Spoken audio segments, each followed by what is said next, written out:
buenos días, hermanos. Van a abrir sus Biblias, por favor, en Jeremías capítulo 39.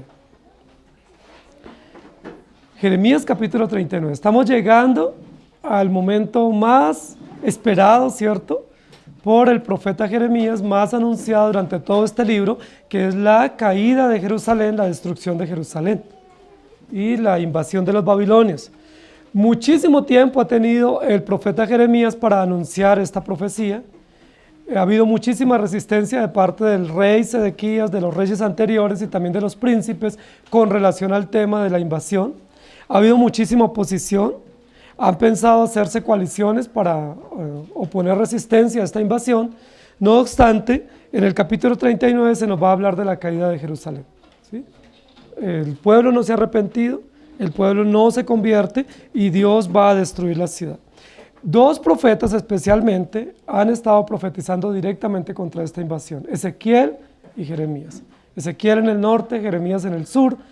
Ya el reino del norte ha sido llevado cautivo, el reino del sur ya ha sido llevado hace 10 años, ha habido una primera invasión, han sido llevados los principales hombres a Babilonia y se está esperando una segunda invasión donde van a ser llevados cautivos otros y destruido lo que quede de la ciudad.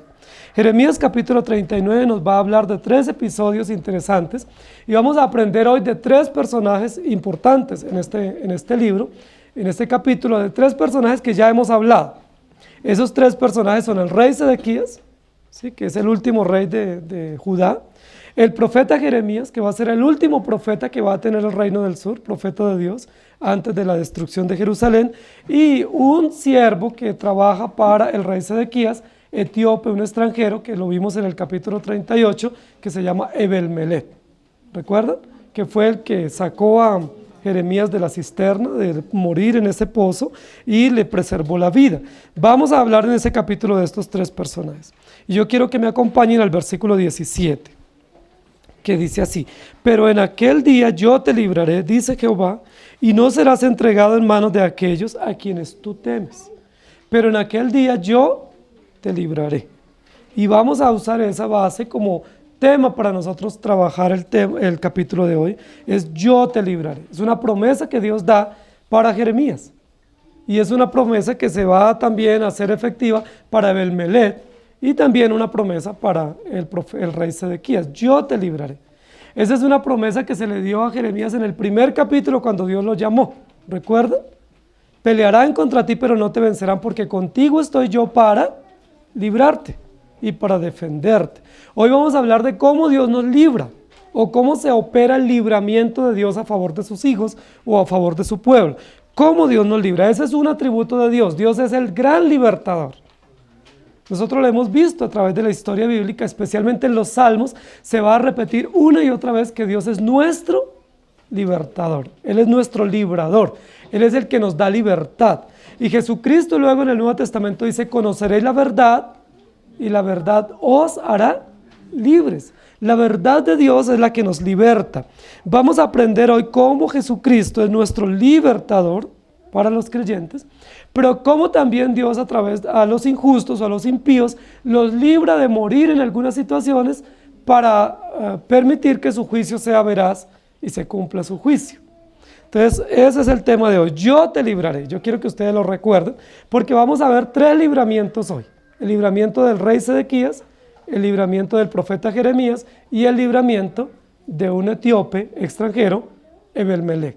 Entonces van ustedes a ir siguiendo la línea de pensamiento que vamos a tener aquí. 10 años atrás había habido una incursión de Nabucodonosor. En ese momento estaba como rey Jeconías. ¿Recuerdan de Jeconías? Jeconías fue llevado cautivo y con él fueron llevados muchísimos jóvenes, especialmente. Las promesas del pueblo de Judá y de Jerusalén fueron llevadas cautivos. Los hombres más inteligentes, todos los profesionales, todos los artesanos, todos los que tenían empresas, todos los que eran promesas intelectuales y para desarrollar la ciudad y el país, fueron llevados cautivos. ¿Recuerdan cuál era la intencionalidad de Nabucodonosor al llevar cautivos a los mejores hombres? Desarrollar su imperio, ¿cierto? Él no fue selectiva la invasión y la cautividad, sino que Él escogió a los hombres mejores de la ciudad y los llevó para que ellos fueran útiles en Babilonia. Él estaba pensando en cómo desarrollaba su imperio. Y nosotros dijimos, bueno, terrible, porque se llevaron los mejores hombres y ahora ¿quién quedó en Judá y en Jerusalén? Los más pobres, los que no representaban un desarrollo para la continuidad del país, y entonces por supuesto Judá y Jerusalén estaba condenado casi a desaparecer. Pero luego nosotros nos dimos cuenta que eso era parte del plan de Dios. Dios estaba interesado en que se llevaran los mejores hombres a Babilonia. ¿Para qué? Para ayudar a desarrollar al imperio, pero por una segunda razón. Para que estos buenos hombres, inteligentes, sabios y profesionales y artesanos, fueran preservados allá y luego algunos de ellos regresaran y pudieran repoblar la ciudad. Si no se hubieran llevado estos mejores hombres, ¿con qué tipo de personas se hubiera repoblado nuevamente Judá y Jerusalén? ¿Recuerdan entre esos hombres quiénes iban? Entre ellos iba Daniel. ¿Saben qué otros hombres iban entre ellos? Iba Mardoqueo y otros. ¿Recuerdan? Que fueran hombres muy inteligentes. Y al lado de Mardoqueo, ¿quién iba? ¿Recuerdan? Esther. ¿Sí? Que fue luego la reina allí en la capital del imperio en Susa. Entonces todos estos hombres era parte del plan de Dios que fueran preservados para luego continuar el plan de Dios y luego regresar algunos de ellos a Judá y a Jerusalén. Muy bien, entonces han quedado en Judá y Jerusalén las personas que probablemente nosotros pensaríamos que no tienen muchísimo valor. Es decir, los más pobres, los de clase inferior a nivel social y económico y académico, y están allí en la ciudad. Dios ha repetido una y otra vez a través de Jeremías que va a ser destruida Judá y Jerusalén. Y yo quiero que nosotros leamos algunos textos, especialmente los primeros 10 textos del capítulo 39, que va a hablar de la caída de Jerusalén. Recordemos que Sedequías una y otra vez ha estado indagando a Jeremías para ver si hay una palabra nueva, porque todavía él no se da por enterado que Judá y Jerusalén va a ser destruido. Todavía Sedequías está diciendo, yo no puedo creer que eso pueda suceder. ¿Sí? Jeremías le ha dicho, si tú quieres preservarte, tienes que entregarte voluntariamente, rendirte, pero Sedequías ha dicho, no voy a rendirme, yo no creo que eso pueda suceder, voy a esperar hasta el final. Y el final es lo que vamos a leer, primeros 10 versículos. En el 9º año de Sedequías, rey de Judá, en el mes 10º vino Nabucodonosor, rey de Babilonia, con todo su ejército contra Jerusalén y la sitiaron. Y en el 11º año de Sedequías, en el mes 4º, a los 9 días del mes se abrió brecha en el muro de la ciudad, y entraron todos los príncipes del rey de Babilonia, y acamparon a la puerta de en medio, Nelgat-Sarecer, Sangarnebo, Sarsequín y el Rabsaris, Nelgar-Sarecer y el Radmad, y todos los demás príncipes del rey de Babilonia. Y viéndolo Sedequías, rey de Judá, y todos los hombres de guerra, huyeron y salieron de noche de la ciudad por el camino del huerto del rey, por la puerta entre los dos muros, y salió el rey por el camino del Arabá. Pero el ejército de los caldeos los siguió, y alcanzaron a Sedequías en los llanos de Jericó y le tomaron, y le hicieron subir a Ribla en tierra de Amad, donde estaba Nabucodonosor, rey de Babilonia, y le sentenció. Y degolló el rey de Babilonia a los hijos de Sedequías en presencia de éste en Ribla, haciendo asimismo degollar el rey de Babilonia a todos los nobles de Judá. Y sacó los ojos del rey Sedequías y le aprisionó con grillos para llevarle a Babilonia. Y los caldeos pusieron a fuego la casa del rey y las casas del pueblo, y derribaron los muros de Jerusalén, y el resto del pueblo que había quedado en la ciudad, y a los que se habían adherido a él, con todo el resto del pueblo que había quedado. Nabuzaradán, capitán de la guardia, los transportó a Babilonia. Pero Nabuzaradán, capitán de la guardia, hizo quedar en tierra de Judá a los pobres del pueblo, que no tenían nada, y les dio viñas y heredades. Estamos nosotros frente al cumplimiento de las profecías que se habían dado. Primero, algunas de esas profecías las había dado el profeta Isaías mucho tiempo atrás.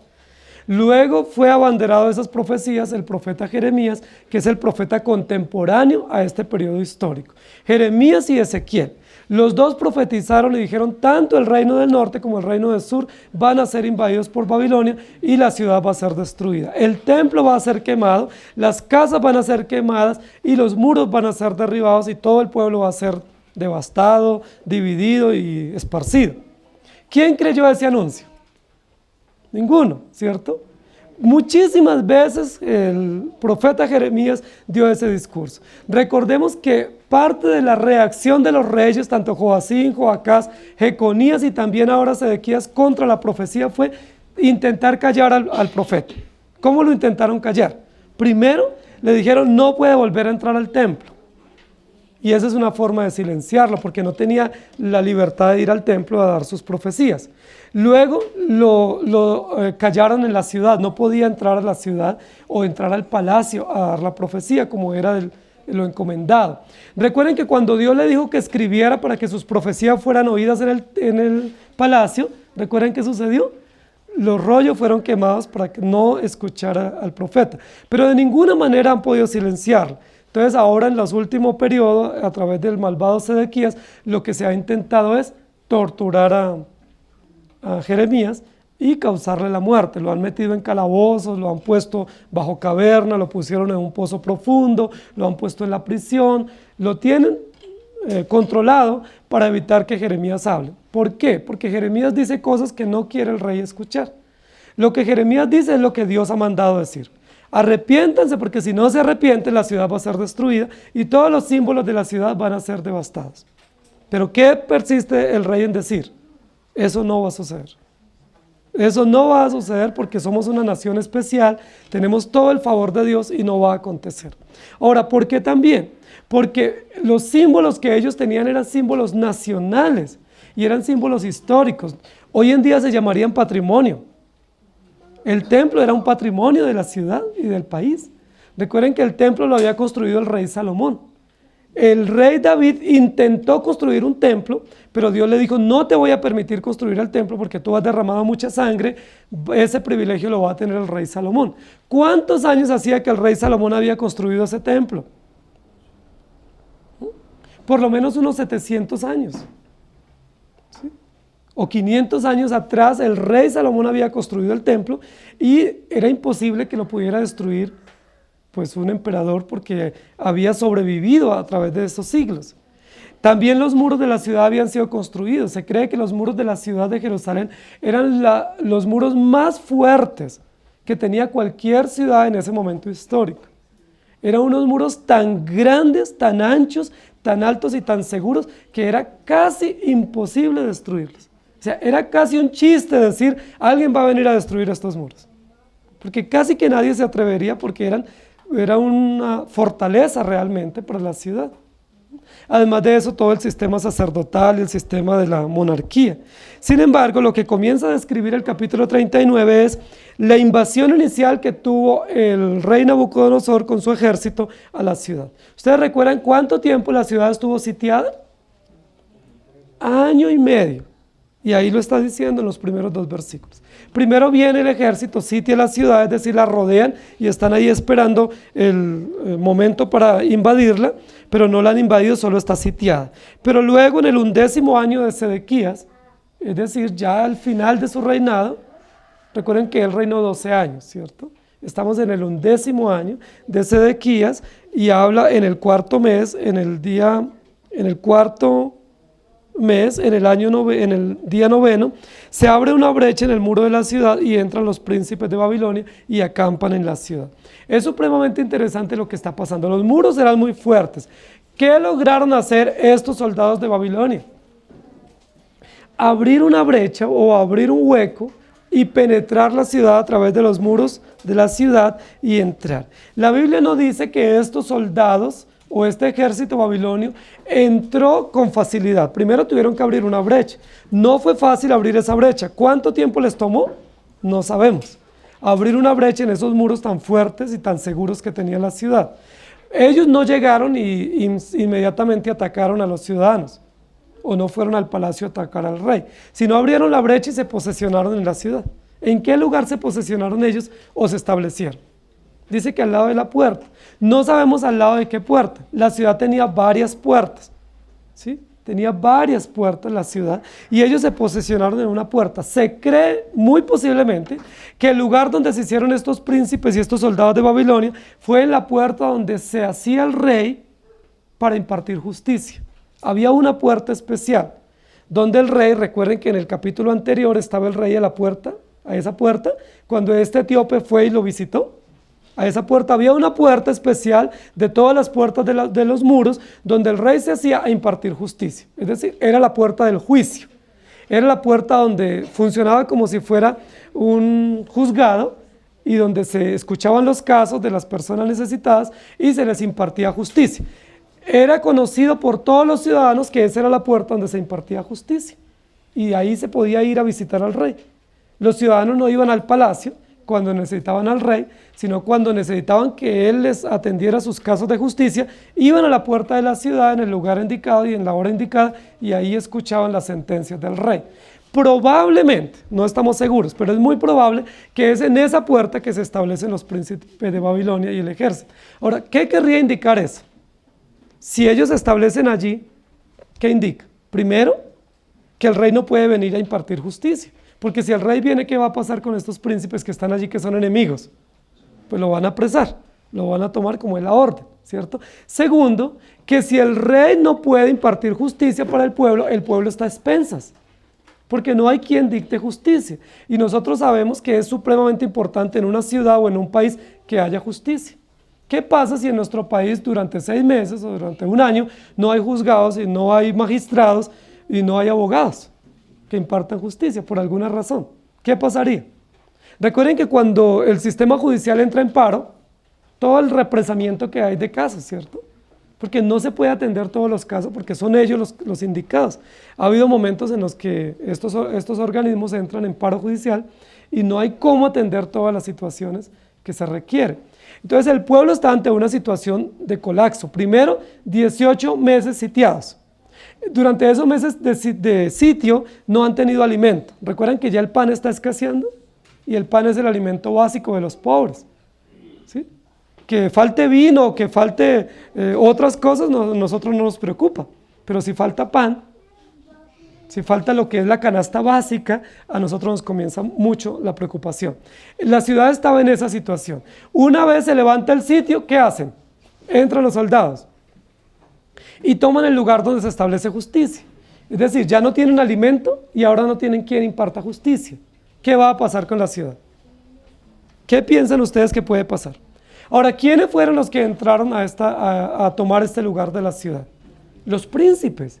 Eran príncipes. Es supremamente increíble que Nabucodonosor se haya venido de Babilonia y él mismo se haya puesto al mando de las fuerzas militares para dar las órdenes de lo que debe hacerse. Nabucodonosor debiera estar en el palacio, ¿cierto? En Babilonia, pero no lo está.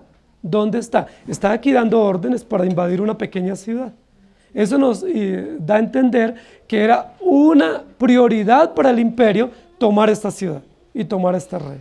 Era una gran prioridad. Para ellos implicaba una gran conquista tomar esta ciudad y tomar este rey. Tanto así que hasta el mismo rey dejó su imperio y dejó su palacio para venir a ordenar lo que se debía hacer. Dice la Biblia que los que entraron fueron los príncipes de Babilonia y se pusieron en ese lugar. Versículo 4. Viéndolo Sedequías, rey de Judá, y todos los hombres de guerra huyeron y salieron de noche de la ciudad por el camino del huerto, y salió el rey por el camino del Arabá. Miren, ¿recuerdan que este rey era un hombre que había sido muy valiente ante Jeremías? Cuando Jeremías le hablaba de Dios y le decía cuál era el paso o el procedimiento a seguir, había actuado con mucha valentía y mucho coraje para resistirle y decirle: eso no puede ser, yo no creo que eso pueda suceder, más bien usted lo vamos a mandar a la cárcel o lo vamos a poner en prisión o en una cisterna. Ese hombre había sido muy valiente ante el profeta de Dios, pero ¿cómo había sido ante sus propios príncipes? Cobarde. No tenía valor ni determinación ante sus propios príncipes. Luego, en este momento, cuando llegan los invasores, ¿qué es lo primero que hace este rey? Versículo 4. Huye. ¿Ustedes han visto alguna vez a un rey o a un hombre importante huyendo? ¿Sí? ¿Cómo nos sentimos si un hombre importante que está en autoridad huye ante las circunstancias? ¿Qué pensamos de ese hombre? Pues que realmente es cobarde, ¿cierto? Que realmente en lugar de afrontar la guerra o afrontar lo que implica la situación, sale huyendo. El versículo 4 comienza diciendo, y viéndolo Sedequías. Y es importante eso, porque Sedequías, ¿qué fue lo que vio?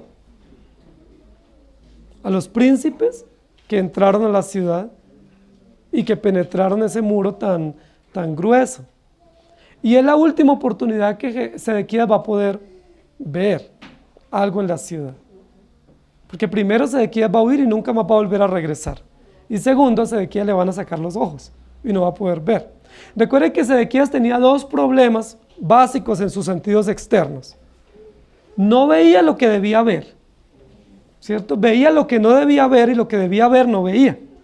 Y tenía otro problema con el oído, que él no oía lo que Dios decía, pero oía todo lo que los demás decían y lo daba por cierto. Él tenía un problema de disfuncionalidad en su oído y de disfuncionalidad en su vista. Y eso es interesante porque básicamente por eso va a ser juzgado. Versículo 4 dice, viéndolo Sedequías y todos los hombres de guerra huyeron y salieron de noche de la ciudad. ¿Se acuerdan que a Sedequías le gustaba actuar de noche? Sedequías en varias oportunidades hizo traer a Jeremías para rendir indagatoria y lo hizo de noche. Es importante eso. Sedequías le gustaba actuar a espaldas de sus gobernantes o de su gabinete, de sus cortesanos, y actuaba de manera silenciosa para pasar inadvertido. En esta oportunidad, ¿qué es lo que va a hacer el rey Sedequías de noche? Va a huir. En varias oportunidades el profeta Jeremías le dijo, si tú quieres salvar tu vida, entrégate. Y no vas a tener que pasar la vergüenza de huir o la sentencia de ser un traidor a la patria. Ríndete, entrégate voluntariamente. Eso es lo que Dios dice. Si no te quieres arrepentir para que se evite el juicio, entonces por lo menos ríndete para que salves tu vida. Sedequías no quiso atender ese llamado y Sedequías dijo, voy a esperar hasta el final. Versículo 4 dice, huyó con todos los hombres de guerra, es decir, todos sus cortesanos, sus escoltas, todo el ejército, el círculo de seguridad que tenía a su alrededor, huyeron y salieron de noche. Aprovecharon una oportunidad y huyeron. A nosotros no nos puede parecer eso un acto de valentía, sino un acto de cobardía. ¿Por qué? Porque el rey no debía huir bajo ninguna circunstancia. Primero, porque era el rey. Segundo, porque estaba frente a una invasión y había pueblo que él tenía que defender. ¿Cuál es la razón de ser de un gobernante? ¿Él o los demás? La razón de ser de un gobernante no es su propio bien, o su bienestar, o su estabilidad, o su seguridad. ¿Cuál es la razón de un gobernante? Al pueblo a quien él gobierna. Nosotros nos parecería muy contradictorio que un soldado o el ejército abandonara una población en riesgo simplemente por ellos protegerse. ¿Qué diríamos nosotros de eso? ¿Sí? Sería muy contradictorio que viendo la población que está en necesidad y habiendo sido ellos puestos para proteger una población, ellos digan, no, es que nos dio miedo y salimos corriendo para salvar nuestra vida. ¿Qué diríamos de esos soldados? No podrían ser condecorados, ¿cierto? ¿Sí? Sería una vergüenza para la nación que esos soldados, en lugar de proteger la ciudadanía, huyan, o que un gobernante haga lo mismo. Pero nosotros sabemos que muchos de nuestros gobernantes, ellos se ponen en el gobierno, pero ellos no están pensando en el pueblo, sino que están pensando en ellos mismos. ¿Sí lo han visto? Nosotros sabemos realmente que muchos de los gobernantes, cuando están en periodo electoral, ellos están a favor del pueblo, o se muestran a favor del pueblo, pero una vez son puestos en el lugar del que ganaron, se olvidan del pueblo y están pensando solo en ellos. Sedequías está pasándole eso. Sedequías huye porque él está pensando en él. Y dice la Biblia que huyó de noche con todos los hombres de guerra. Versículo 5. Pero el ejército de los caldeos lo siguió y alcanzaron a Sedequías en los llanos de Jericó. Sedequías no pensó que eso podía suceder, por eso huyó de noche. Pensando, si yo huyo de noche, me les escapo, nadie se va a dar cuenta que yo huí y me voy a perder y no me va a suceder nada. Pero no eso era lo que Dios había profetizado. Dios había profetizado que él iba a ser tomado como prisionero y que iba a ser torturado él y sus hijos y tenía que ir a Babilonia. Él dijo, si yo huyo de noche no me va a acontecer eso. Pero la Biblia dice que los caldeos, que estaban bien vigilantes como ejército, le vieron, le siguieron. Y el versículo 5 es bien interesante. Dice, lo vieron, lo siguieron, lo alcanzaron y lo tomaron. ¿Sí? Todo un plan del ejército para lograr ser efectivos contra el rey Sedequías, y lo hicieron subir a Ribla en tierra de Amad, donde estaba Nabucodonosor, rey de Babilonia, y le sentenció. Eso nunca lo esperó Sedequías. Él nunca esperó ser tomado por los soldados enemigos y ser llevado frente a Nabucodonosor y ser sentenciado. ¿Recuerdan quién fue el que puso a Sedequías en el reinado, en el trono en Judá? Nabucodonosor. Nabucodonosor fue el que lo puso para que Sedequías fuera un aliado de Nabucodonosor y facilitara la toma de la ciudad. Sin embargo, Sedequías se opuso a eso y Sedequías no contribuyó con Nabucodonosor, cosa que debía haber hecho porque era el plan de Dios para que se salvaran, sino que lo puso a resistencia y entonces huye, pero luego ahora tiene que verse frente a Nabucodonosor. Es decir, Nabucodonosor lo pone y ahora Nabucodonosor lo juzga, lo condena, lo sentencia. Versículo 6 es una descripción supremamente cruel, trágica para un rey de Judá y de Jerusalén. Versículo 6. Y degolló el rey de Babilonia a los hijos de Sedequías en presencia de este en Ribla, haciendo asimismo degollar el rey de Babilonia a todos los nobles de Judá. Mire, queridos hermanos, ante lo que estamos es ante una situación de suprema crueldad, de una justicia por mano propia, de lo cual ya estaba advertido Sedequías. A Sedequías ya se le había dado una profecía y se le había dicho, tus hijos serán degollados en tu presencia y tú verás el juicio que se establecerá contra todos los seguidores tuyos. Sedequías estaba advertido y se le ha dicho, entrégate. Sedequías no lo hizo y ahora tiene que ver eso. ¿Cómo les parece a ustedes esta justicia que se está implementando en contra de Judá y de Jerusalén? ¿Quién es el que primero es objeto de la justicia de Babilonia? El rey y sus hijos. Queridos hermanos, todos los que tenemos hijos sabemos lo que implica para nosotros todo lo que tenga que ver contra ellos. Nosotros podemos asumir muchas situaciones de dolor, de aflicción contra nosotros, pero sabemos que estamos dispuestos a defender a nuestros hijos en situaciones adversas. Nosotros estaríamos dispuestos aún a ponernos en el lugar de nuestros hijos. Pero la Biblia dice que Sedequías había sido un mal hombre como rey. ¿Recuerdan que decía la profecía de la dinastía de David? Que un hijo gobernaría. Es decir, si el padre ya no podía gobernar por alguna razón, ¿quién podía tomar el trono? ¿Quiénes eran los candidatos al trono? Los hijos, porque toda monarquía es vitalicia y es hereditaria. Y la dinastía de David pues tenía esas características. Entonces, ¿quiénes debían gobernar después de Sedequías? Los hijos de Sedequías. Si los hijos de Sedequías son degollados en presencia del papá, que es rey aún, ¿qué reviste eso para Sedequías? Una profunda frustración, porque está bien que me maten a mí, pero preserven mis hijos, porque si preservan a mis hijos es garantía de gobierno, es garantía de continuidad en el poder y es garantía de cumplimiento de promesas pactuales, porque las promesas de pacto decían eso: tú y tu descendencia será preservada para que reine después de ti. ¿Recuerdan? Entonces, el hecho de que sus hijos sean degollados no es simplemente el dolor de padre.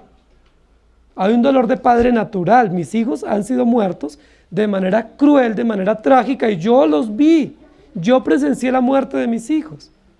Sino que además del dolor de padre, implica un dolor que tiene que ver con promesas de pacto. Dios no se agradó de mí y no se agradó de mis hijos, y la promesa pactual no continuará y mis hijos no serán beneficiarios de ella. Por lo tanto, no va a haber gobernante más en Judá y Jerusalén. Y al no haber gobernantes, ¿qué va a pasar con la ciudad y con el país? Se va a quedar a la deriva. Es decir, ¿qué es lo que está presenciando Sedequías? El derrumbamiento no solo de su vida y de su familia y de su reinado, sino de las promesas y por supuesto de todo Judá y Jerusalén. La Biblia no nos dice qué pensó Sedequías. La Biblia nos oculta el pensamiento y los sentimientos de Sedequías en ese momento, pero lo que nosotros podemos pensar es que Sedequías vio firmemente el cumplimiento de todas las profecías que Jeremías le había dado. ¿Cuántos años llevaba Jeremías profetizándole a él como rey? A él, 11 años. Llevaba en todo el país unos 30 años, ¿cierto? Pero a él como rey le venía anunciando estas profecías 11 años. No las atendió y está frente a un acto de crueldad. Lo último que vio Sedequías como rey en su propia tierra fue la muerte de sus hijos. Dios le había dicho que viera las injusticias que se estaban cometiendo. Dios le había advertido que debía proteger al rey y no lo protegió, que debía proteger a los más desfavorecidos. ¿Recuerdan que él, en lugar de proteger a la viuda, al huérfano, al pobre, al extranjero, ¿se acuerdan qué hizo con ellos? Los entregó, los dejó a la deriva y se construyó un palacio famosísimo. ¿Recuerdan que Sedequías mandó a construir una casa supremamente lujosa, que era de las casas más lujosas que existían en ese momento en el mundo? Con todo el dinero con el cual debía atender a la viuda, al huérfano, al pobre, al necesitado, a los profetas de Dios, él se hizo un palacio maravilloso, que era una grata maravilla del mundo antiguo. Y él se sentó a disfrutar de todo lo que significaba el poder. No lo hizo, no defendió a los pobres, no temió a Dios, no respetó a los necesitados y ahora lo tiene que ver, tristemente, el derrumbamiento de su propia familia y de su propia ciudad. Yo no sé ustedes y yo qué sentiríamos o pensaríamos si tuviéramos que ver la crueldad que se comete contra otros, especialmente contra los que más queremos, y mucho más duro si es contra nuestros propios hijos. Recuerden que el rey Sedequías, aunque no torturó a Jeremías, dio la orden para que se hiciera, es decir, fue autor intelectual de la tortura que se causó contra Jeremías. Recuerden que Jeremías realmente fue torturado como profeta, primero puesto en unos calabozos húmedos donde podía morir, y luego puesto en una cisterna con mucho cieno donde él podía hundirse e iba a morir asfixiado en eso. Era una tortura, sin comida y sin atenciones. ¿Quién fue el abanderado de las torturas para los enemigos del poder?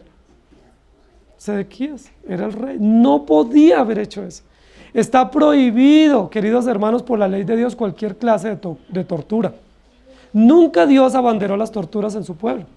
Dios determinó que en la ley civil se puede causar muerte, ¿cierto? Por apedreamiento, ¿cierto? Se podía matar por apedreamiento en algunos delitos, pero nunca torturar. La Biblia habla de la muerte como pena capital, pero no habla de la tortura, en ningún momento. La tortura fue prácticas paganas que fueron incorporadas al pueblo de Dios. Jesús fue torturado gravemente, pero no era una práctica judía, eran prácticas paganas.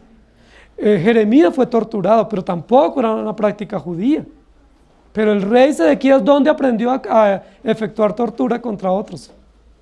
Probablemente contra todas sus alianzas políticas que tenía, aprendió que la tortura funcionaba. Y nosotros sabemos que en nuestros gobiernos se ejercen torturas. ¿Para qué se tortura a una persona? Para causarle mayor dolor, ¿cierto?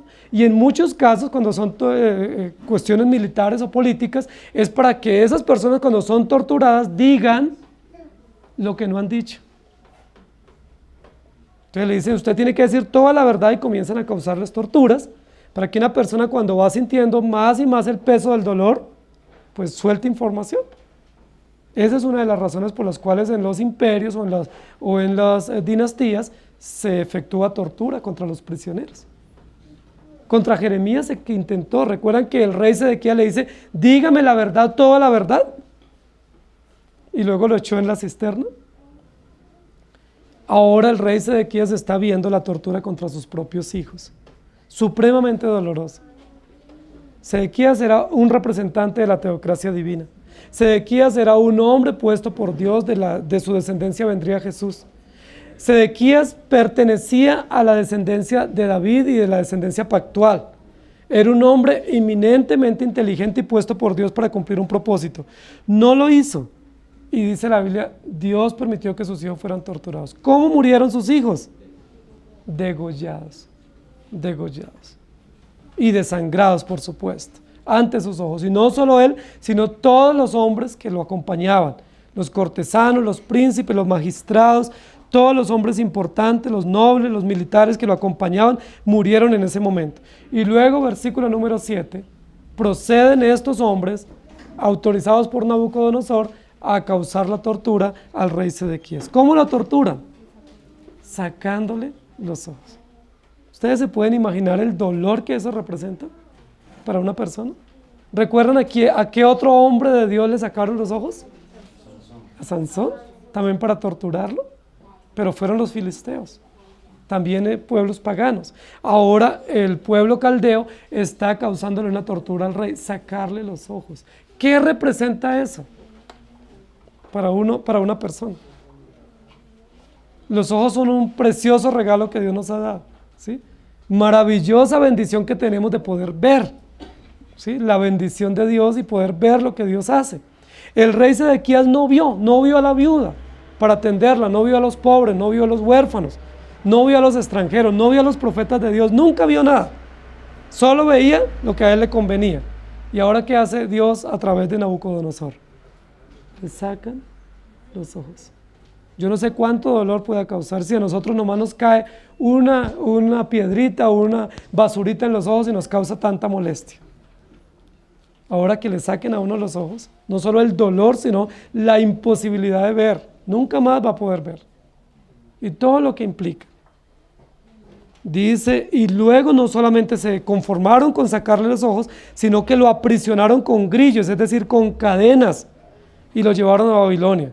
Y los caldeos pusieron fuego a la ciudad y quemaron la casa del rey, las casas del pueblo, derribaron los muros de Jerusalén y quemaron el templo de Jerusalén. ¿Se están cumpliendo las profecías? ¿Cuál es el profeta verdadero? ¿Jeremías o Ananías? Tantos profetas falsos que habían dicho que eso no iba a acontecer. Jeremías decía, sí va a acontecer. Se está viendo el cumplimiento. Versículo número 8. Quemaron las casas. Tanto dinero invertido en esos palacios. Tanto oro y tanto lujo. Y todo fue quemado en un solo día. Porque era la profecía. Todo eso arderá en fuego. Las casas de los caldeos, las casas, en Jerusalén del pueblo, la casa real, el templo y derribaron los muros. Y al resto del pueblo que había quedado en la ciudad y a los que se habían adherido a él con todo el resto del pueblo que había quedado, Nabuzaradán, capitán de la guardia, los transportó a Babilonia. Es decir, los tomó cautivos y se los llevó. Es la segunda invasión. Y nosotros diríamos que quedó la ciudad totalmente desocupada, no hay nadie. Sin embargo, el versículo número 10 dice que quedaron los pobres del pueblo. ¿Por qué no se llevó Nabucodonosor a los pobres del pueblo? Versículo 10 da la respuesta, dice, porque no tenían nada. Eran pobres y los pobres nunca tenemos nada. No somos útiles para la sociedad, no somos valiosos para el Estado, no somos importantes, no revestimos ninguna importancia ni ninguna amenaza. Dice la Biblia, todos los pobres, porque había pobres en Jerusalén, igual como lo habrá entre nosotros, dice, no se los llevaron porque no tenían nada, los dejaron. Es decir, a los campesinos, a los hombres que no tenían ninguna condición económica, pero hicieron algo, una estrategia militar, una estrategia interesante hicieron ellos, que es una estrategia política y militar. Les dieron viñas y heredades. Esa es una estrategia política y militar. ¿Sí? ¿Qué intención tiene el rey Nabucodonosor y Nabuzaradán, que era el ministro de defensa, con esta estrategia? No llevar los pobres y dejarlos acá, ¿sí? Y darles viñas y darles heredades. Primero, que la tierra no quede totalmente abandonada y haya quien la cultive, ¿cierto? Porque si se deja totalmente abandonada, ¿qué va a suceder? Van a venir otros invasores y van a tomar posesión, porque la ciudad está arruinada. Pero segundo propósito es que estos hombres pobres que quedan sin ciudad, sin símbolos como el templo, los muros y el rey, pues estén felices porque les dieron alguito. Si les dieron una finquita, les dieron una heredad, una viña, pues ellos van a estar conformes y no van a sentir todo el vacío de lo que ellos estaban acostumbrados a tener. Una monarquía y un sistema sacerdotal y un sistema de culto. Entonces ellos con eso van a estar conformes, ¿sí?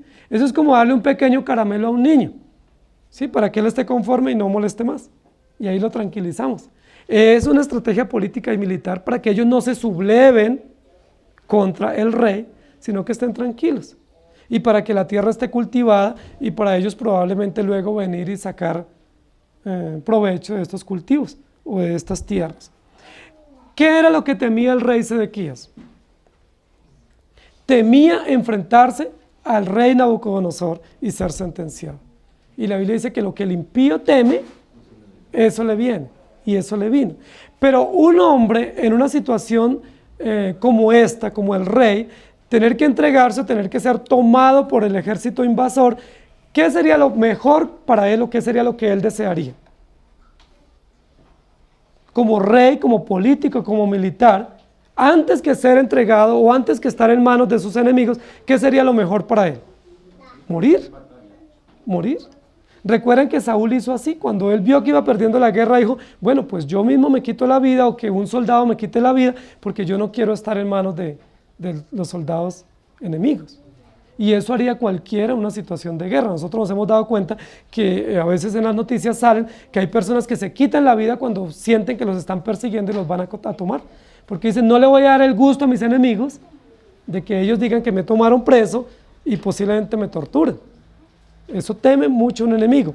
Eso era lo que probablemente Sedequías anhelaba en ese momento. Huir para no ser tomado preso y probablemente morir antes, ¿sí?, que ser tomado por los soldados enemigos. Pero no fue lo que sucedió así.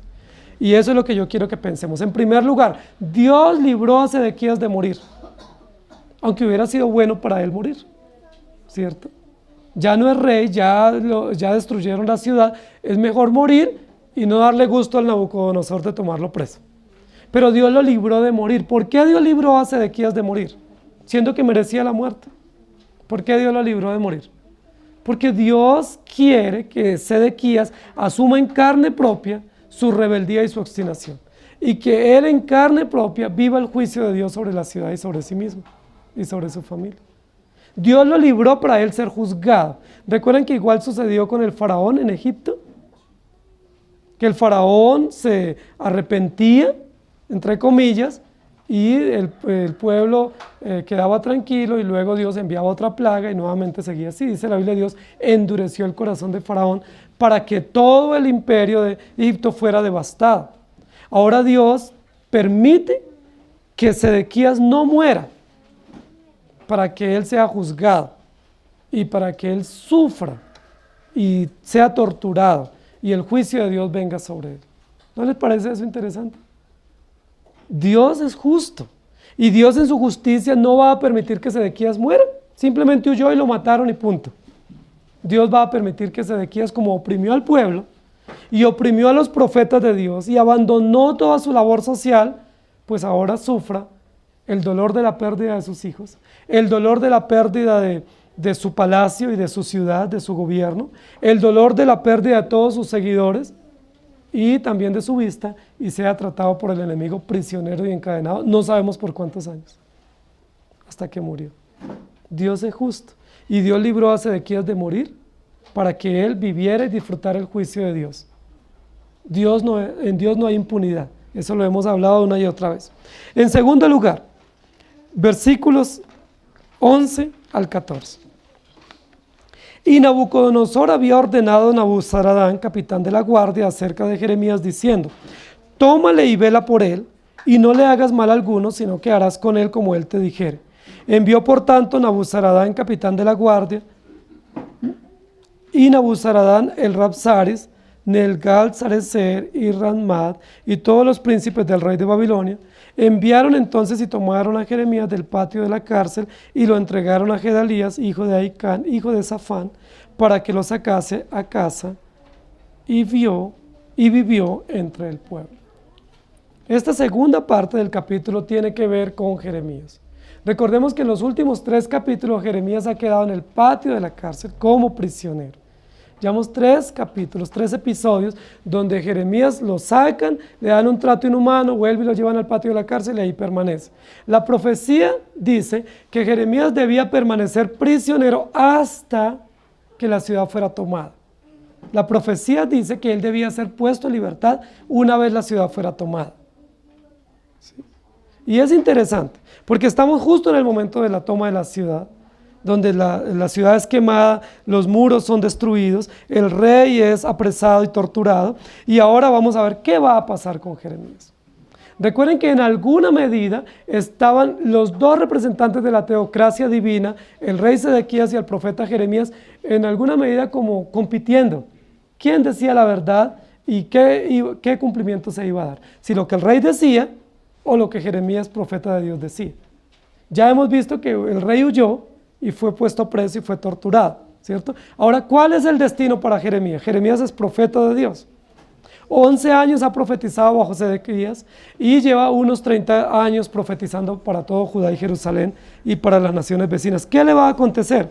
Dice la Biblia, Nabucodonosor había ordenado a Nabuzaradán, capitán de la guardia, acerca de Jeremías, diciendo, versículo 12, tómale y vela por él y no le hagas mal alguno. Miren lo interesante. El rey Sedequías desobedeció a Dios y fue Nabucodonosor el que fue instrumento para juzgarlo. El profeta Jeremías fue profeta de Dios, debía hacer lo correcto, pero no fue cuidado por Sedequías ni defendido en su propia ciudad. Pero Dios usó ahora a Nabucodonosor y a Nabuzaradán para hacerle justicia a Jeremías. ¿Cuál es la justicia que requiere Jeremías? Ser puesto en libertad, ¿sí? Ser tratado como lo que es un profeta. Dios le da una promesa, tómale, vela por él y no le hagas mal alguno. Y uno diría, ¿qué puede uno esperar de Nabucodonosor si es un rey tan malo? Nabucodonosor es considerado uno de los hombres más perversos que ha existido en la tierra, junto a Herodes y a otros. Era un hombre muy perverso, muy sanguinario. Él se deleitaba en tomar pequeñas ciudades y en torturar a los ciudadanos, en violar y en matar a muchísimas personas. Se cree que bajo el imperio de Nabucodonosor el número de violaciones que se causaron fue innumerables, y de torturas y de muertes. Nabucodonosor era un hombre supremamente malo, era un asesino en serie, pero recibe de parte de Dios una palabra. ¿Cuál es esa palabra? Toma a Jeremías, trátalo bien y no le vaya a hacer nada malo. ¿Cómo les parece eso? Dios hablando con el propio enemigo del pueblo de Dios, que es Nabucodonosor y Babilonia, para ponerle una tarea, y la tarea es en favor de un profeta de Dios. ¿Quién tenía el deber de darle libertad a Jeremías? Sedequías. ¿Quién tenía el deber de cuidar y velar por la vida de Sedequías como líder espiritual de esa nación? Sedequías y los otros sacerdotes y el pueblo en sí. ¿Lo hicieron? No hicieron absolutamente nada. Lo torturaron y querían verlo muerto. ¿Quién fue el que lo protegió? Primero, Ebed-Melech, un etíope extranjero, ¿cierto? Un esclavo, un eunuco. Ahora, ¿quién le va a poner en libertad? Otro rey extranjero. Queridos hermanos, eso es maravilloso, porque nosotros muchas veces pensamos que el bien para nosotros viene de los allegados nuestros. Nosotros pensamos, el único que me puede ayudar es mi familiar, o mi amigo, o el ser querido que yo tengo es el único que puede ponerse a mi favor y ayudarme.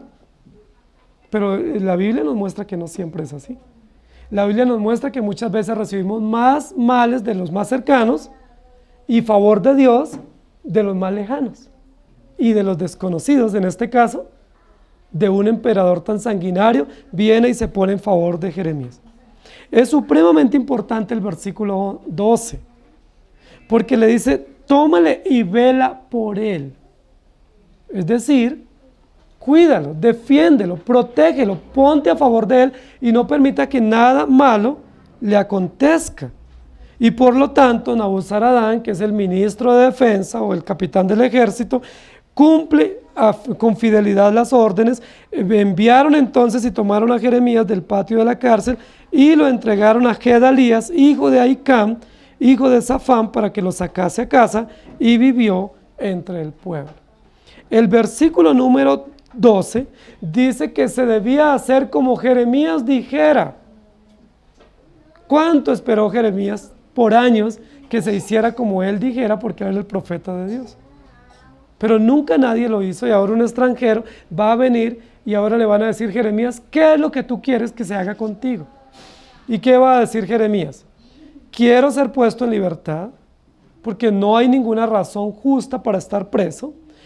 Quiero irme para mi propia casa. ¿Se acuerdan dónde era la casa de Jeremías?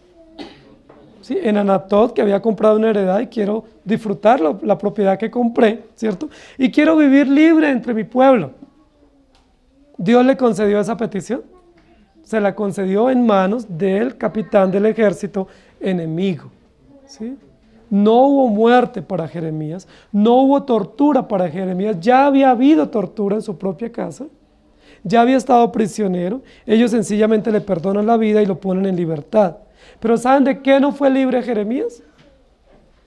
Jeremías fue libre de morir, fue libre de tortura. Dios lo libró: yo te libraré, yo te cuidaré de que sigas en prisión, de que sigas bajo tortura y de que sigas arriesgando tu vida o que otros estén procurando tu vida.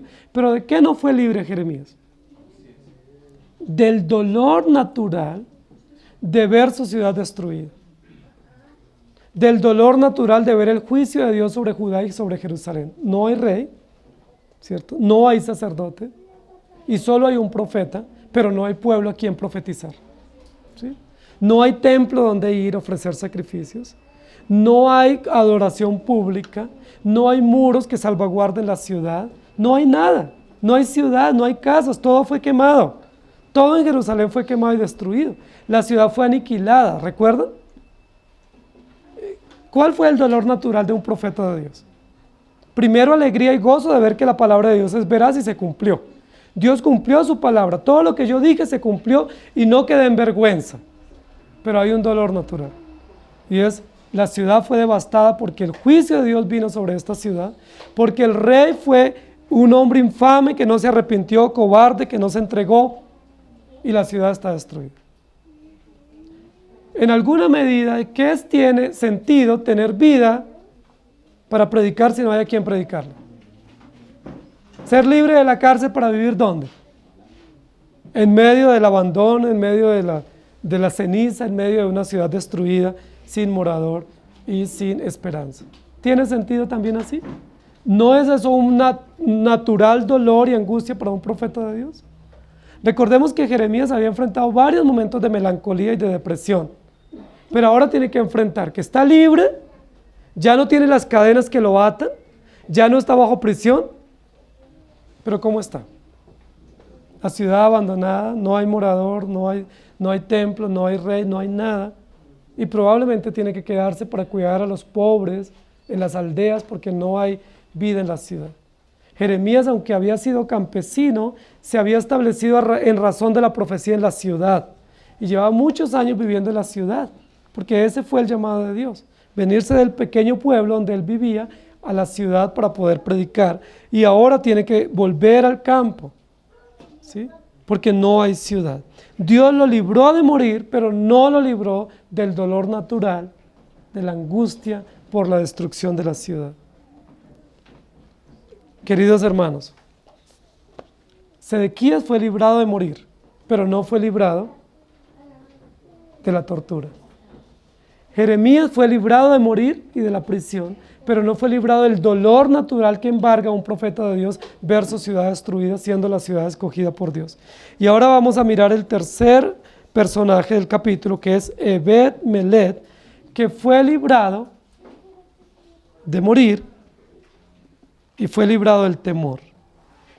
Y había venido palabra de Jehová a Jeremías estando preso en el patio de la cárcel, diciendo: ve y habla a Ebed-Melech etíope, diciendo: así ha dicho Jehová de los ejércitos, Dios de Israel: he aquí yo traigo mis palabras sobre esta ciudad para mal y no para bien, y sucederá esto en aquel día en presencia tuya. Pero en aquel día yo te libraré, dice Jehová, y no serás entregado en manos de aquellos a quienes tú temes, porque ciertamente te libraré y no caerás a espada, sino que tu vida te será por botín, porque tuviste confianza en mí, dice Jehová. ¿Recuerdan quién fue Ebed-Melech? Un etíope que, siendo puesto para servir al rey, en un momento dado fue a proteger al profeta y intercedió ante el rey Sedequías para que el profeta no estuviera más en ese lugar donde estaba y salvarle la vida y sacarlo de la cisterna. ¿Recuerdan?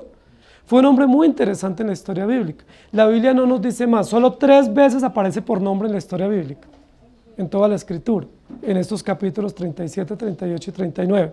Ebed-Melech, siendo puesto para servir al rey, se pone en favor del profeta, para salvarle la vida y para buscar una ración digna de alimento para el profeta, y lo consiguió por su intercesión. Luego ahora vuelve a aparecer en escena y desaparece nuevamente.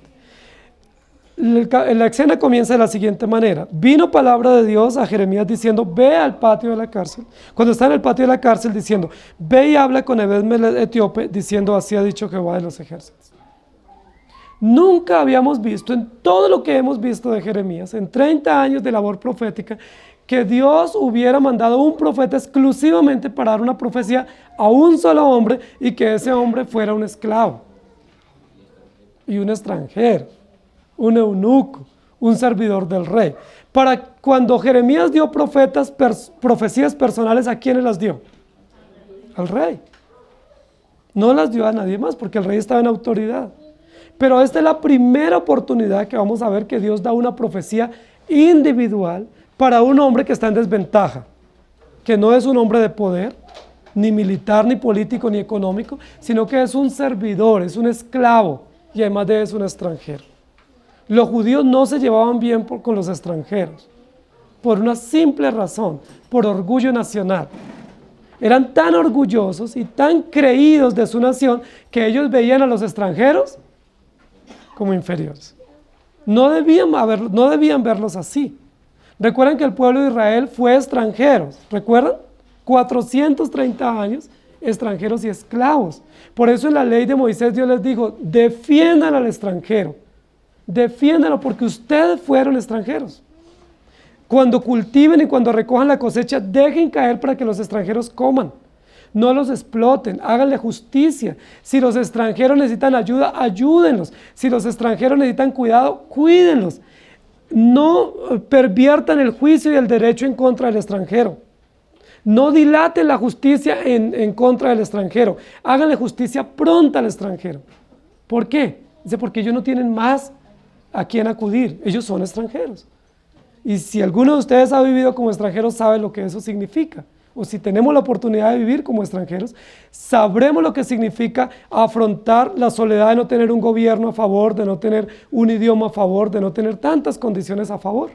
Un sistema bancario, un sistema de préstamos, nada, porque todo está en contra, porque no tenemos esas condiciones. Somos sencillamente extranjeros, al menos que se tenga la ciudadanía. Esta es la primera oportunidad cuando el profeta Jeremías se va a dirigir a un extranjero. A un extranjero. ¿Y cuál es el mensaje que le va a dar? Una profecía directa. Dios dijo que viene contra esta ciudad para mal y no para bien. Versículo 16. Dios va a destruir esta ciudad. Y usted va a ver la destrucción de esta ciudad. Cosa que no vio Sedequías, su patrón, su rey, su amo. Pero en aquel día yo te libraré, dice Jehová, y no serás entregado en manos de aquellos a quienes tú temes. Mire qué profecía tan extraordinaria de esperanza, de confianza y de preservación para este siervo. Este siervo fue muy fiel a Dios, siendo extranjero, ¿sí? Estando bajo el cuidado de Sedequías. Él no siguió la corriente de Sedequías como lo siguió la mayoría de los cortesanos, sino que él se puso en favor del profeta de Dios. Y Dios le da una promesa y le dice, yo te libraré en aquel día y no serás entregado en manos de aquellos a quienes tú temes. La Biblia nos va a revelar algo interesante, y era el temor de Ebed-Melech. ¿Cuál era el temor que tenía este etíope? Ser tomado como esclavo y llevado a servir en Babilonia. ¿Por qué ustedes creen que él tenía este temor? Porque ya había sido tomado como esclavo de una nación extranjera que era Judá. Siendo un etíope, había sido traído de lejanas tierras, puesto como esclavo, convertido como eunuco y puesto allí para servir en un país extranjero. Ya él sabía lo que significa vivir como extranjero y como esclavo a expensas de un gobernante cruel. Ya Ebed-Melech sabía eso. Por lo menos se había acomodado ya a ese sistema. Si ahora es tomado como cautivo y llevado a otro imperio, que es también cruel, ¿qué le espera a este etíope?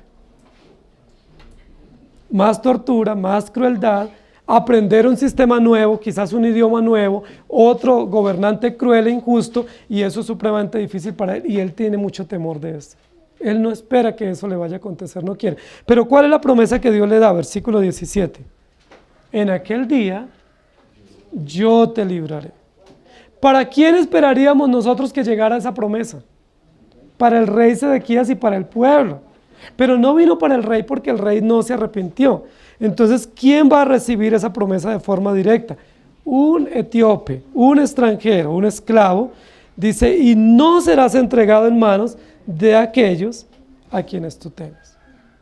Y al rey Sedequías hace lo contrario, serás entregado en manos de tus enemigos. Y este esclavo no. Miren qué importante. Nosotros pensaríamos, si todos los del palacio están en contra del profeta, pues son todos. Pero la Biblia dice, no, hay un servidor que no está en contra. Es un hombre temeroso de Dios. ¿Desde cuándo Ebed-Melech conoció a Dios y fue salvado por Dios? Porque realmente fue salvo por Dios. No fue solamente una acción humanitaria la que él tuvo, sino fue una acción genuina de carácter cristiano, de proteger al profeta. Vamos al versículo 14, versículo 18. Porque ciertamente te libraré y no caerás a espada, sino que tu vida te será por botín, porque tuviste confianza en mí. La Biblia nos va a dar la razón del libramiento para Ebed-Melech. La razón del libramiento de Ebed-Melech no fue haber sacado a Jeremías de la cisterna. La razón del libramiento no fue ser compasivo y humanitario con un hombre que sufría. La razón del libramiento no fue interceder atrevidamente ante el rey en favor de esta crueldad que se estaba cometiendo. Esa no fue la razón, no fue una obra social o humana o altruista a favor de alguien. ¿Cuál fue la razón por la cual Dios libró a este etíope? Que creyó en Dios. No nos podemos equivocar, porque cualquiera diría, no, Dios lo protegió porque es que él hizo un favor a alguien. Porque la Biblia dice, no es por obras para que nadie se gloríe. Si fuera por obras, Ebed-Melech merecía ser librado. Pero no es por obras. Aunque hizo obras, no es por obras. Las obras no cuentan en absoluto frente a Dios para Él actuar en favor nuestro. El versículo dice, porque tuviste confianza en mí. Es decir, la base de la confianza y de la seguridad de Ebed-Melech fue puesta en Dios. Ebed-Melech no confió en Sedequías, no confió en su ejército, no confió en a quien él servía. Ebed-Melech no confió en Nabucodonosor, Ebed-Melech confió en Dios. Y claro que tuvo beneficios maravillosos. Su vida le fue dada como botín, es decir, como premio o como garantía de victoria. Como trofeo de victoria le es dada su propia vida. Dice, porque confiaste en mí. Y el capítulo termina de esa manera. Porque confiaste en mí. Ahora, ustedes y yo sabemos, por la doctrina que conocemos, que Ebed-Melech no pudo confiar en Dios por sí mismo. No fue más inteligente que Sedequías o otros del pueblo para él decidir confiar en Dios. Porque ¿quién decide por sí mismo confiar en Dios? Nadie. Nosotros por sí mismos decidimos estar en contra de Dios, pero no confiar en Dios. Entonces, si Ebed-Melech confió en Dios, ¿qué es lo que nos indica el texto? Que Dios obró en el corazón de Ebed-Melech, que Dios lo llamó al arrepentimiento y que a pesar de trabajar para un rey tan cruel y tan antagónico al plan divino y al profeta de Dios, Dios puso a Ebed-Melech en favor. O es decir, Ebed-Melech halló gracia ante los ojos de Dios y Dios le dio la fe verdadera. Y esa es la razón por la cual él protegió al profeta. Dios no lo protegió de morir porque él salvó la vida del profeta, sino que Dios le dio fe a él para que creyera en Dios y por lo tanto lo dirigió a proteger la vida de este profeta. Queridos hermanos, Dios libró a Ebed-Melech del temor que él tenía, lo libró y lo preservó para que él pudiera estar con vida, pero no lo libró de las consecuencias propias de la situación. Porque Ebed-Melech ahora se quedó sin trabajo. ¿Qué era lo que sabía hacer el etíope? ¿Cuál era el lugar de trabajo? Servir al rey, era extranjero, con credencial para trabajar en el palacio y para servir allí en el harén del rey. Las mujeres del rey han sido llevadas por los captores, ¿cierto? El rey huyó y fue apresado, la casa fue destruida, el palacio fue destruido y la ciudad fue destruida. ¿Ahora qué va a hacer Ebed-Melech? Ya no tiene trabajo, ya no tiene jefe, ya no tiene casa y no tiene nada que hacer.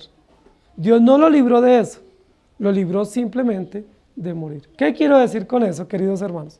Que a veces nosotros pensamos que la libertad de Dios implica ser libre de las circunstancias que nos inquietan. Nosotros a veces pensamos que la libertad o la bendición de Dios significa no sufrir mal esas consecuencias de dolor, o de soledad, o de muerte. Pero no es así la libertad que Dios nos da. La libertad que Dios nos da es la libertad del pecado, la libertad del yugo de Satanás, la libertad de las consecuencias propias de vivir separados de Dios, pero tendremos que afrontar otras circunstancias. ¿Estamos de acuerdo? O sea, nosotros no podemos decir, no, ya el Señor me libró y no tengo ninguna causa de sufrimiento. No, tenemos que seguir sufriendo aflicción, muerte, enfermedad, dolor, opresión, muchas situaciones duras, pero hemos sido libres de la esclavitud del pecado, hemos sido libres de las consecuencias propias de nuestros pecados frente a Dios, perdonados por gracia, librados por su presencia y por su poder.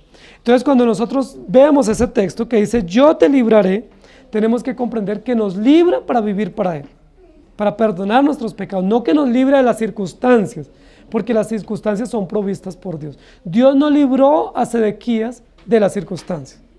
Él tuvo que afrontar la justicia divina. Él tuvo que afrontar la justicia civil también, por todo lo que él había hecho.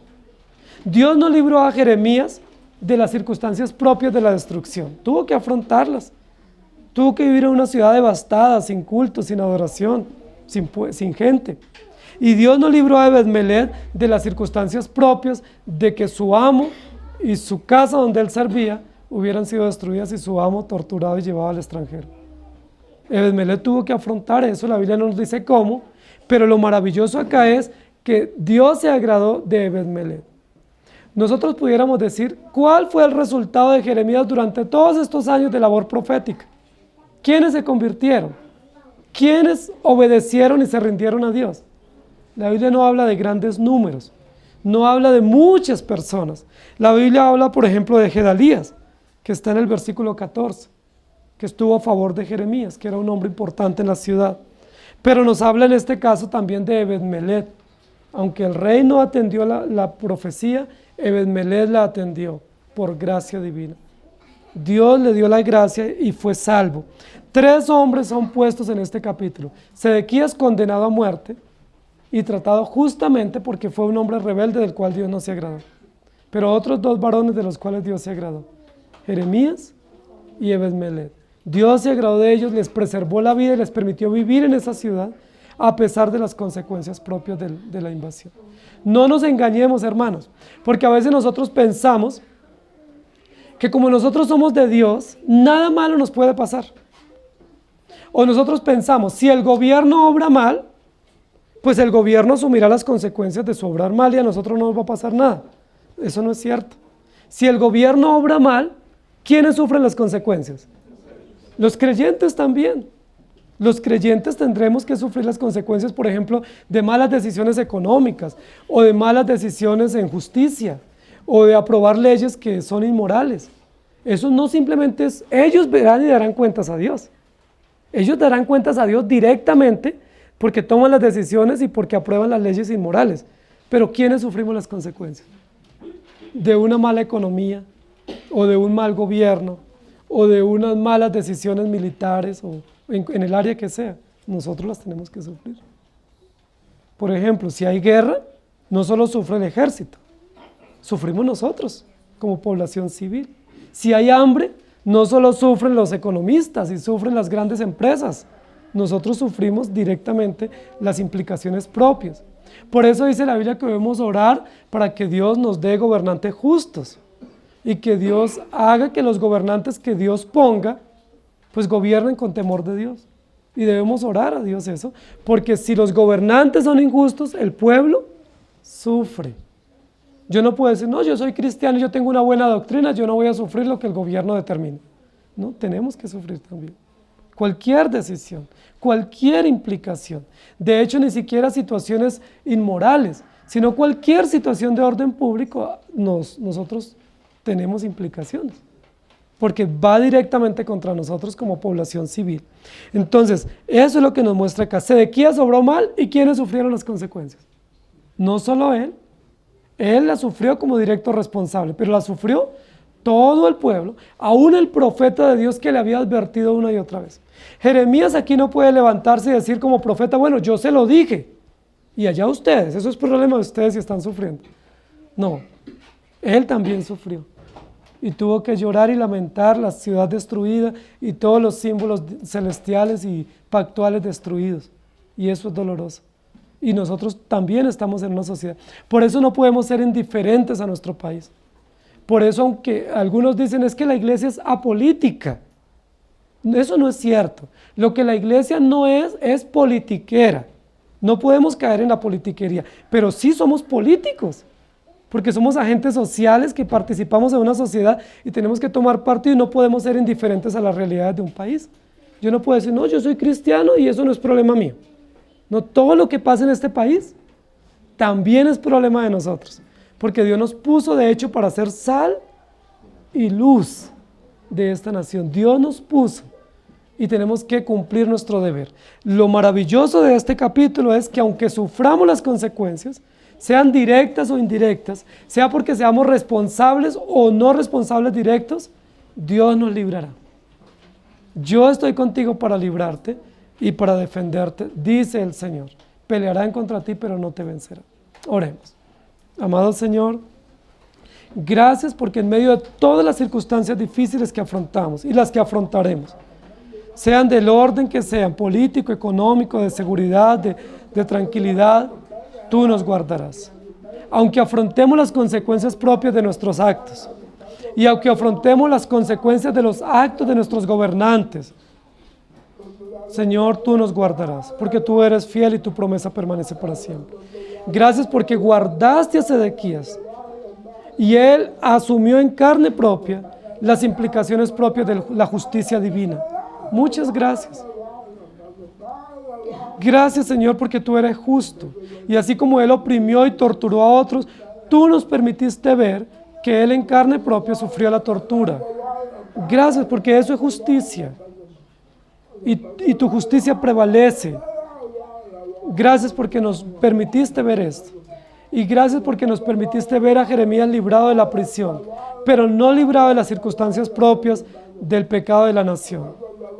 Gracias porque libraste a Ben-Meled de morir, pero no lo libraste del dolor y de las implicaciones propias de las determinaciones que tomó el rey Sedequías. Señor, gracias porque nos libras del pecado, nos libras de la muerte eterna, nos libras de las consecuencias propias de nuestros actos frente a ti, pero no nos libras de las consecuencias del pecado. No nos libras de las consecuencias propias de vivir en una nación cuyos gobernantes no te temen, Señor. No nos libras de asumir las consecuencias propias de gobernantes ávaros, codiciosos, malintencionados.